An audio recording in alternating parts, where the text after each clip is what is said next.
Hello everyone, வீட்டிலேயே நீங்கள் மிளகாய் தூளை அரைச்சி நீங்கள் யூஸ் பண்ணுங்கள். அதுதான் ஹெல்த்துக்கு ரொம்ப நல்லது.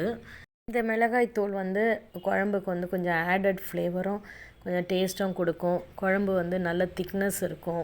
வெறும் மிளகாய் தனியாக மட்டும் அரைச்சி நம்ம வைக்கிறதோட அது கூட சில இன்க்ரீடியன்ஸ் எல்லாம் சேர்த்து வறுத்து அரைக்கும் போது அதோடைய மனம், அதோடைய டேஸ்ட்டே வேறு.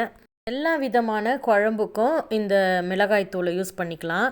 வெறும் இந்த மீன் வறுக்கிறதுக்கு இல்லைனா மட்டன் செய்கிறதுக்கு அதுக்கு மட்டும் தனி மிளகாய் தூளை அரைச்சி வச்சுட்டு அதை ஆட் பண்ணிக்கலாம். இது பார்த்திங்கன்னா மிளகாய் 1/2 கிலோ எடுத்திருக்கேன்.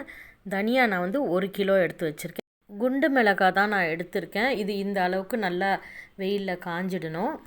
மிளகாயில் இருக்க எல்லா காம்புகளையும் நான் நீக்கிட்டேன். ஏன்னா காம்பெல்லாம் எடுத்துட்டிங்கன்னா உங்களுக்கு ரொம்ப நாள் நீடித்து வரும்.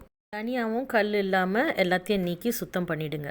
இந்த மிளகாய் தனியாவோட கூட சேர்த்து அரைக்க வேண்டிய இன்க்ரீடியன்ட்ஸ்லாம் என்னென்னா, மிளகாய் நான் 1/2 கிலோ எடுத்திருக்கேன், தனியா 1 கிலோ எடுத்திருக்கேன், மிளகு 100 கிராம், சீரகம் 100 கிராம், கடலைப்பருப்பு 50 கிராம், உளுத்தம்பருப்பு 50 கிராம், துவரம்பருப்பு 50 கிராம், பச்சரிசி 50 கிராம், வெந்தயம் 25 கிராம், கடுகு 25 கிராம், மஞ்சள் ஒரு 4 மஞ்சள், அந்த குழம்பு மஞ்சள் சொல்லுவாங்க, அந்த மஞ்சள். இது எல்லாவற்றையும் நீங்கள் மிதமான சூட்டில் ஒரு கடாயில் வறுத்து எடுத்துக்கோங்க. தீயக்கூடாது. இது கூடவே கருவேப்பிலை ஒரு 10 கொத்து. ஒரு பொருளையும் நான் மிதமான சூட்டில் நான் வறுக்கிறேன். மிளகும் தீக்கக்கூடாது. அதை ரொம்ப ஒரு பொரிஞ்சி வரும் அந்த நேரத்தில் எடுத்துடணும்.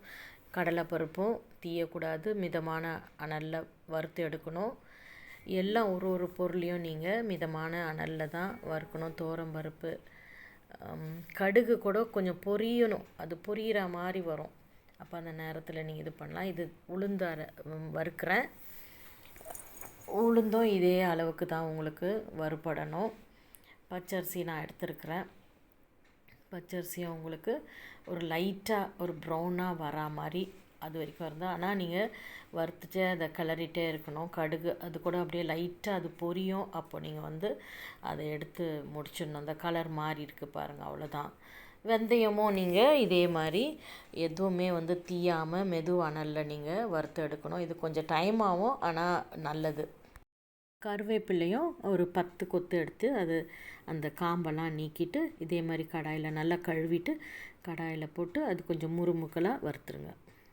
இப்படி ஒரு பொருளாக நம்ம எடுத்து சுத்தம் செய்து நம்ம அதை வறுத்து நம்ம ப்ரிப்பேர் பண்ணும் போது அதோடைய தன்மையும் நல்லாயிருக்கும், டேஸ்ட்டும் நல்லாயிருக்கும், ஹெல்த் பெனிஃபிட்டுக்கும் ஒன்றுமே ஆகாது, ரொம்ப நல்லதாக இருக்கும், நீண்ட நாளும் வரும். இதெல்லாத்தையும் ஆற வைக்கணும். நீங்கள் ஆற வச்சுட்டு தான் அரைக்கணும். ஒரு பிளாஸ்டிக் கண்டெய்னர் மாதிரி நான் வச்சுருக்கேன். அதில் தான் நான் எப்பயுமே அதெல்லாம் ஆற வச்சுட்டு அதில் மாற்றிட்டு மிஷினில் தான் நான் அரைப்பேன். ஏன்னா இது 1.5 கிலோனால வீட்டில் மிக்சிலெலாம் அரைக்க முடியாது. ஒரு 100 கிராம்ஸ் 200 கிராம்ஸ் தான் மிக்சியில் அரைக்கலாம். இப்போ பாருங்கள், இந்த பிளாஸ்டிக் கண்டெய்னரில் அது எல்லாத்தையும் நான் மாற்றிட்டேன். ஆனால் எல்லாமே நல்லா ஆறிடுச்சு, அந்த ஹீட்டெல்லாம் போயிடுச்சு. ஸோ கொஞ்சம் கொஞ்சமாக அதை எடுத்து எல்லாத்தையும் மாற்றிடுங்க. மாற்றிட்டு இது மிஷினில் கொடுத்து நல்லா அரைச்சி கொண்டு வந்துடுங்க. அரைச்சிட்டு வந்த பிறகு அதை நல்லா காய வைங்க. கொஞ்சம் ஆற வச்சுட்டு அதுக்கப்புறம் திருப்பியும் கண்டெய்னரில் போட்டு அதை நல்லா சேஃபாக வச்சுடுங்க.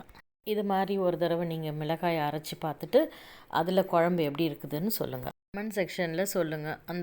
இந்த மிளகாய் தூளில் குழம்பு வச்சு டேஸ்ட் எப்படி இருக்குதுன்னு சொல்லுங்கள். ஃபர்ஸ்ட் டைம் நீங்கள் என் சேனலை பார்க்குறதா இருந்தால் சப்ஸ்கிரைப் பண்ணுங்கள். கண்டிப்பாக லைக் பண்ணுங்கள். Bye bye. தேங்க்யூ.